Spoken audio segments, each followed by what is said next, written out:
Colorado Territory, August 1877. The wind kicked up dust across the flat, sunburned land when Luke Westrell rode into the valley with a rifle strapped to his saddle and a heart that had not known peace in nearly 3 years. His horse, a deep chestnut gelding, moved slow beneath him, worn from days of travel. Luke's eyes, sharp, green, and haunted, scanned the small homestead nestled beneath the shadow of the mesa. His jaw tightened. This was the last place anyone had seen his daughter. He dismounted with care, boots hitting the ground like quiet thunder, and took in the scene with narrowed eyes. A garden, rough but tended. A clothesline swaying with linen. Smoke curling from the chimney.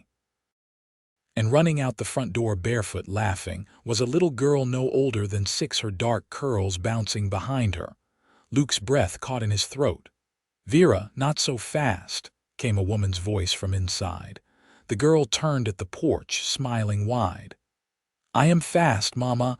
Luke stopped cold. "Mama." Then came the woman, tall, sturdy, with sun-browned skin and a blue dress faded from wash and wear. Her honey-brown hair was caught in a braid that had loosened in the wind. She stepped out, wiping her hands on a cloth. She saw him. The smile fell from her face, but she did not flinch. She stepped in front of the girl, one hand behind her as if to shield her. "You lost?" she asked, voice steady. "No," Luke said, voice rough from dust and grief. "I came looking for my daughter." Her eyes did not leave his. "What's her name?" "Vera." "She would have been taken from a stage near Fort Lyon 3 years ago." The woman's face changed just slightly. A flicker of something: recognition, pain, guilt maybe. She glanced down at the child, then back at him. "I found her," she said. "In the canyon. She was alone, sick. I took her in." Luke's chest tightened. "You just took her." "I saved her," she said, firm now. "She would have died." Vera looked between them, confused. "Mama," the woman bent low and touched the child's cheek. "Go inside, sweetheart." "Just for a minute." Vera obeyed, the screen door creaking behind her. Luke stared at the woman. "What's your name?" "Tess Valine," she said. "And I have raised that little girl every day since I found her. She is my daughter." "You do not get to say that," Luke snapped. "She has a father." Tess's jaw set. "Where were you 3 years ago?" Luke's fists clenched. "Trying to bury a wife and find my child." The wind swirled around them, quiet and hot. He saw the way Tess's shoulders eased slightly. "I did not know her name. She never spoke for weeks, just cried. I figured whoever left her meant to, and I was not about to let her die out there." Luke backed up a step, his breath shallow. "You did not ask around." "I was alone. My husband died in the war. I had 2 children of my own once, both buried before winter came. I was not going to lose another." Luke looked at the door where Vera had disappeared. "She still remembers me." "She might," Tess said. "She might not. I want to talk to her." "I am not stopping you," Tess said. "But do not come in here like a storm thinking you can rip her away from everything she knows."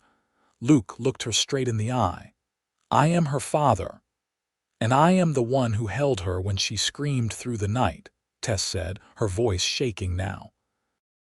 "I am the one who taught her to read, who kissed her skinned knees, who made her feel safe again. So maybe we are both something to her." He looked down, then walked to the porch steps. "I just want to see her." Tess opened the door and called softly, "Vera." The little girl peeked out. Tess knelt beside her and kissed her temple. "This man, he says he used to know you from before." Vera looked up at Luke, her eyes curious and wide. He crouched down slowly. "Hi, sweetheart." She tilted her head. "You look like my dreams." His throat closed up. "Yeah," she nodded. "Sometimes I dream about a man with green eyes. You are him." Tess looked away, blinking fast. Luke reached out, slow and careful. "Do you remember me?" Vera frowned. "You had a big voice. You used to sing." He smiled, eyes wet. "That was me." Vera looked at Tess. "Is he my real daddy?" Tess swallowed. "Yes, baby, he is." There was a long silence, heavy with breath and memory. Then Vera walked to Luke and wrapped her arms around his neck. He held her tight, his hand cradling the back of her small head. He closed his eyes. "I missed you so much." "I missed you too," Vera whispered.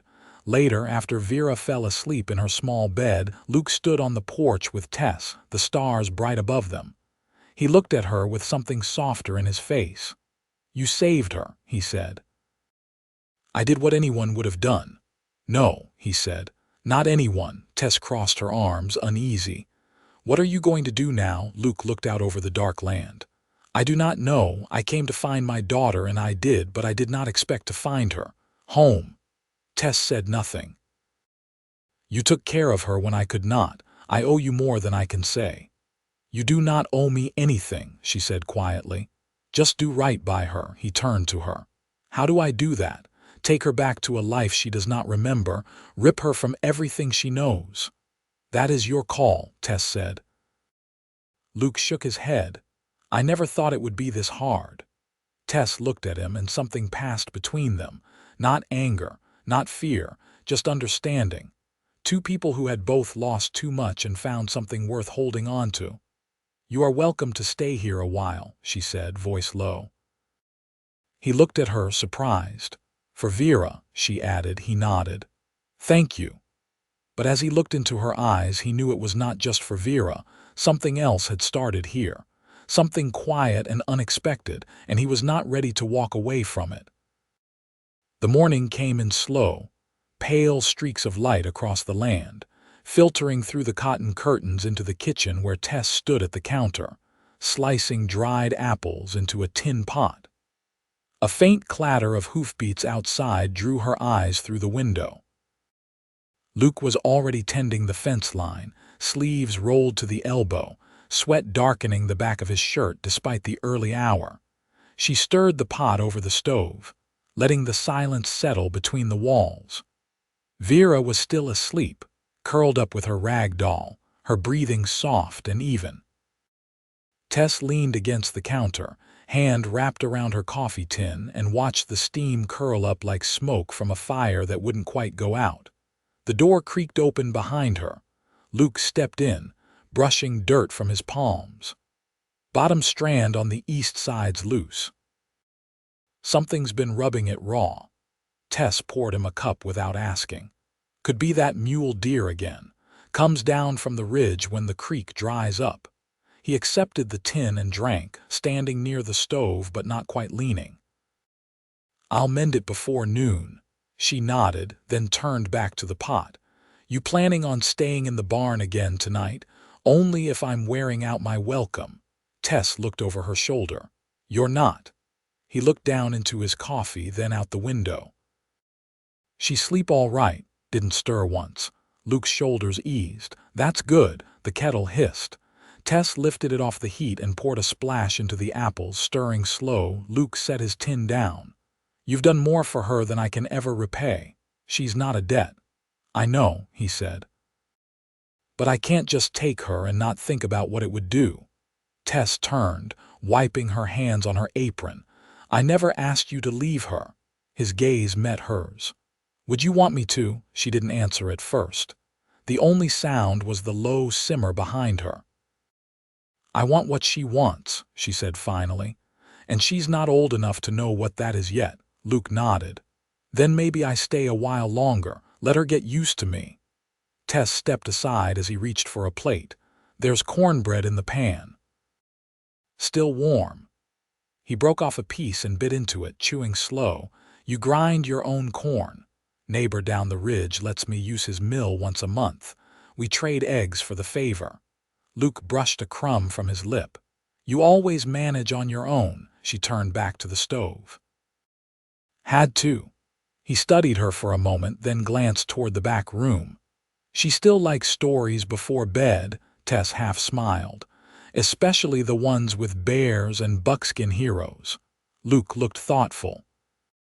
"I used to tell her about a coyote who stole the moon. She'd like that." "I'll try it tonight." Tess nodded, then busied herself with the biscuits, placing them on a cloth-lined plate. He stepped to the door. I'll fetch the tools. Shouldn't take more than an hour. As he opened the door, she said, Luke. He turned. She calls me Mama, but she can call you what feels right. His eyes softened. I'd never ask her to choose. Tess held his gaze. She won't have to. He nodded once, then stepped outside. The sun was higher now, burning through the dew. Tess watched him cross the yard, every step measured. She wasn't sure yet what kind of man he'd been before, but in the way he looked at Vera, in the way he fixed a broken fence without being asked, she saw something settling in. Not just the presence of a father, but someone trying to be worthy of what had been lost. When Vera woke, her hair tangled and eyes still half dreaming, she padded into the kitchen, rubbing her eyes. Is he still here? She asked. Tess passed her a biscuit. He is. Vera bit into it, chewing slow. He smells like horses. Tess chuckled. He rides a lot. Is he sad? Tess crouched beside her. Sometimes, but not when he sees you.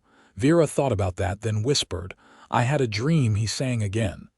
Tess smoothed the girl's hair back. Maybe ask him to. Vera nodded, crumbs on her chin. Outside, Luke's hammer rang against the post. Tess stood and watched from the doorway, the morning folding open with the sound of work, of small steps toward something neither of them had imagined when he first rode in. The shape of their days was changing, not all at once, but in quiet ways. A shared cup of coffee, a fence repaired without words, a child's laugh drifting between them. And Tess, long used to silence, realized she didn't mind the sound of someone else's boots on the porch. The days grew longer with August pressing into its final stretch, the sun leaning hard into the valley, and the land giving back heat like it had stored every ember from the sky. Luke rose early each morning, often before the rooster called, and Tess would find him outside already, checking the water troughs or splitting wood near the lean-to. One evening, after supper had been cleared and Vera had fallen asleep beneath her quilt with a worn pine cone clutched in her hand, Tess stepped out onto the porch. Luke was there already, sharpening his knife by lantern glow, the scrape of steel against stone steady and unhurried. You don't have to do that every night, she said, folding her arms against the cooling air. He didn't look up. Steel goes dull whether you use it or not. Only thing worse than a dull blade is needing one and not having it. She leaned against the post. That how you think about everything? Used to be, he said. Lately I'm not so sure. Tess watched him a moment, then asked, What did you do before? Ran horses, he said. Took them north for trade, sometimes east when the weather held. It was enough for a while. Was it dangerous? He looked up then, eyes catching the lamplight just enough to show the color.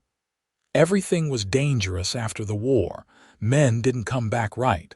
Then the rail lines cut through places we rode for years. You either changed with it or got chewed up. She nodded, quiet. What changed for you? My wife got sick, he said, voice even. Then everything else fell behind that. He said no more, and Tess didn't press. The night settled close, the lantern flickering between them. Eventually she asked, Do you miss the road? Luke set the blade down. No, I miss the quiet of it sometimes, but not the rest. She stepped down into the yard, walking slowly toward the fence where the shadows pooled thickest. He followed without a word, standing beside her as the stars blinked open above the dark mesa. I used to think I'd leave here, she said. After Jasper died, thought maybe I'd go to Kansas or even farther west. Go where no one knew me. Why didn't you? She tapped the fence rail with her fingers. The land held me, and then she came. Luke looked at her, not with gratitude this time, but something steadier. You stayed for her. She gave me a reason, Tess said. And I gave her one. He didn't speak right away, just stood close enough that she could hear his breath. She asked me this morning if I thought you'd stay through winter, Tess said, Luke's brow bent. What did you tell her? That I didn't know, but I hoped so. He turned to her fully. "Do you?" "Yes," she said, eyes not leaving his. "I do." His hand brushed against hers on the fence rail, not quite holding, not quite gone. "I thought I came here to bring her back with me, but I didn't see what she had here." Tess's voice was low. "She has a home." Luke nodded. "And I keep thinking maybe I could, too." She looked at him then, really looked, and saw the quiet ache under his words, the way he stood like a man waiting for permission to belong. "You don't have to decide now," she said. "I think I already have," he replied. There was a long stillness. Then she turned toward the house, her voice soft but sure. "Come inside. It's colder tonight." Luke followed her up the steps, the lantern swinging gently in his hand. Inside, Vera slept on, the quilt rising with each breath. Luke paused at her door, watching her for a moment. Then he stepped back into the kitchen where Tess was banking the fire low in the stove. "There's a cot by the hearth," she said without turning. Luke stepped closer. "I'd rather not sleep alone tonight." Tess stood facing him. "You saying that for yourself or for me?" "For both of us." She studied him, then unfastened the back of her braid. "Then stay." He didn't reach for her, just stayed still as she crossed the distance between them. That night they didn't speak much. He lay beside her in the quiet, their hands finding each other beneath the quilt, and the wind moved soft against the windows. No promises were spoken, but something settled under their skin, and understanding, slow and real. Outside, the valley held its breath beneath the stars, and the house, for the first time in years, felt full. By early September, the air began to shift. The heat no longer clung so heavy, and evenings cooled quicker than they used to. Tess noticed it in the way the chickens settled earlier, in the dry rustle of cottonwood leaves, in how Vera had started asking if snow would come after next week or the one after that. Luke had moved his bedroll from the barn to the lean-to near the house, though most nights he ended up on the floor inside, near the hearth or across from the ladder to the loft. He kept his saddle and tack stored neatly under the eaves, and his presence had stopped feeling like something temporary. That morning, Tess found him out by the back corral, hammering together a new gate. She crossed the yard with a bowl of oats and set it on the stump beside him. "You've been at that since dawn," she said. He wiped his brow with his forearm. "The latch kept slippin'. Figured I'd rebuild it proper." Tess rested a hand on her hip. "That corral's held just fine since last winter." Luke glanced at his handiwork. "Still, it could hold better." She crouched to check the new hinges. "You always fix things that aren't broken." He looked at her, his voice quieter. "Only when I want them to last." Tess stood, brushing her skirt. "You planning to stay past harvest?" Luke leaned on the post. "If you'll have me." She folded her arms, watching how sunlight caught in the lines beside his eyes. "I'm not the only one you need to ask." "She asked me last night if I knew how to carve a whistle," he said. "Said Jasper used to make them from willow." "She remembers too much sometimes," Tess said. Luke shook his head. "She remembers right, it's just more than I expected her to carry." "She carries it fine," Tess said. "What she needs now is someone who won't leave." "I don't plan to," he said. Tess looked away. She's never known a man who kept his word. Luke stepped closer, boots on dry grass. "Then let me be the first." They stood in silence for a moment, the kind that didn't press or pull, just filled the space like breath. Then she turned toward the house. "I'm heading to the Anders place after noon," she said. "Emma's due soon. I promised to bring her more muslin. You want me to stay with Vera?" "She trusts you," Tess said. "And she'll want to show you where the wild mint grows now." Luke gave a small nod. "We'll be here when you get back." Tess hesitated at the door. "If the goats test the fence again, use the switch by the trough. They know better." By the time she rode out, Vera had already taken Luke by the hand and pulled him toward the creek. The child chattered about frogs and minnows, her braid bouncing with each step. Luke followed with easy patience, his hat tilted against the sun, his gait slower now than it had been weeks before. That afternoon, Tess rode the ridge trail alone for the first time in months and found herself thinking not of the list in her satchel or the distance to the Anders place, but of the man who had become part of her days without noise or demand. She thought about how he tied his bedroll each morning, how he never left tools lying out, how he listened more than he spoke. Emma met her at the gate, belly round beneath a patched apron. "You've got a look about you," Emma said as they sat on the porch with sweet tea that had gone warm in the sun. Tess glanced sideways. "What kind?" Like someone set down a heavy thing and realized they don't need to pick it back up. "I haven't made up my mind about anything yet." Emma leaned back, fanning herself with a folded newspaper. "You don't need to. Just don't run from something good out of habit." Tess didn't answer. She just watched the dust rise along the horizon and thought about the man who might still be on the porch when she got home. By dusk, she returned to find Vera asleep on a blanket beneath the cottonwood, a wooden whistle tucked in her hand. Luke was sitting nearby, carving knife in his lap, the fire pit glowing with new coals. Tess dismounted quietly. He looked up. "She showed me 5 frogs and 1 coyote print," he said. "She always says it's a coyote. Last time it was a dog." He smiled faintly. "Guess she's got a bit of both in her." Tess knelt to lift Vera gently. The whistle clattered to the ground and Luke picked it up, brushing it off before placing it in her pocket. "She fell asleep listening to you hum," he said. "I did that when she was small," Tess replied. Luke stood, brushing his hands. "I remembered the tune from the trail. Couldn't have told you I still knew it." They walked toward the house together, Vera cradled between them. Inside, Tess laid the girl down while Luke stoked the fire back to life.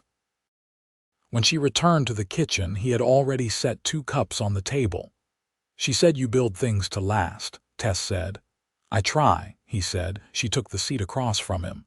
"Then stay. Winter's coming and you'll need more than a saddle blanket." Luke looked at her, face steady. "If I stay, it's for more than her." Tess met his gaze without flinching. "I know." No more words passed between them that night. Only the creaking of the wind outside, the quiet clink of the kettle, and the sound of 2 people beginning to understand the shape their life might take slowly, surely, together. The first frost came during the night.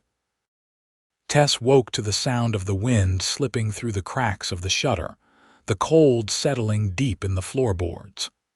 Beside her, Luke had already risen, the feather ticking on his side of the bed still warm. She pulled the quilt higher over Vera, who'd climbed into their bed sometime after midnight, and padded barefoot into the kitchen. Luke was by the stove, coaxing the fire back to life with slow, practiced movements. The smell of pine pitch and damp wool filled the room. "You'll catch cold," he said without turning. "I've lived through worse," Tess replied, reaching for the kettle. He handed her his flannel shirt, the sleeves rolled but the warmth still clinging to the fabric. She slipped it on without argument. "I was thinking," he said after a pause, "about the shed near the creek." Tess poured water into the pot. "What about it? If I clear the back wall and reinforce the roof, it could hold the goats through winter. Keep them from pushing against the low fence when the snow piles up." She leaned against the table. "You'd be down there more than up here. I'd rather be cold and dry than chasing them through the gully again." Tess tucked her hands into the sleeves. "You said you were good with horses." "That true?" He looked over his shoulder. "I said I ran horses, never claimed to be good." "Well," she said, a hint of challenge in her voice, "we've got a filly out back that's never taken a saddle. She'll test your truth." Luke gave a nod. "I'll see to her." The kettle hissed. Tess poured 2 cups, then sat across from him. "Vera's been asking about school. There's a teacher coming through Fort Garland, supposed to stay the winter." Could be good for her. She's never been around other children. She's not the only one learning late. Tess looked at him, eyes steady. You've got a way of seeing what's underneath. Luke shrugged. Helps with colts and people alike. She didn't smile, but something softened in her posture. You planning to keep fixing up everything that's half leaning around here? I was hoping I could build something new instead. Tess went quiet. Luke waited. She set her cup down. You mean it? I wouldn't ask if I didn't. You haven't asked anything yet. He reached across the table, not touching, but close enough that she felt the pull.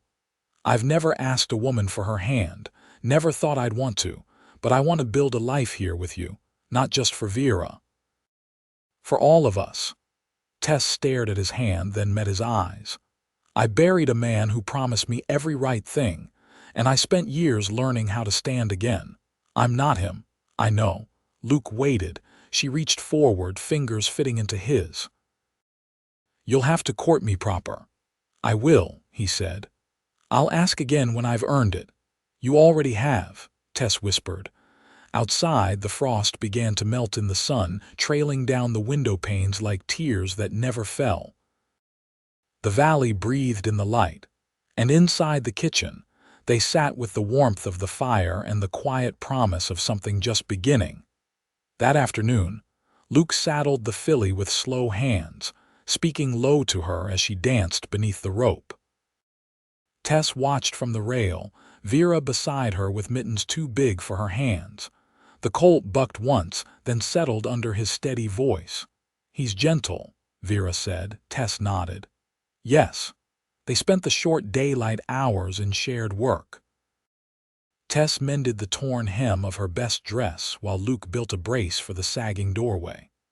Vera painted with crushed berries on scrap wood, humming under her breath. That night, after stew and cornbread, they sat by the fire with the quilt draped over all three of them.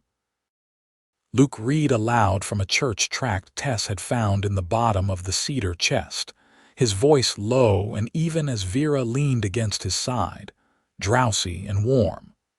Later, when the child had been carried to bed, Tess stood at the window watching the moon rise over the ridge. Luke came up behind her, his hands resting lightly on her waist. You thinking of leaving again? No, she said. I'm thinking how strange it feels not to want to. He turned her gently. Then stay with me, Tess, not just for the winter. She looked up at him, her voice soft. Are you asking? I am.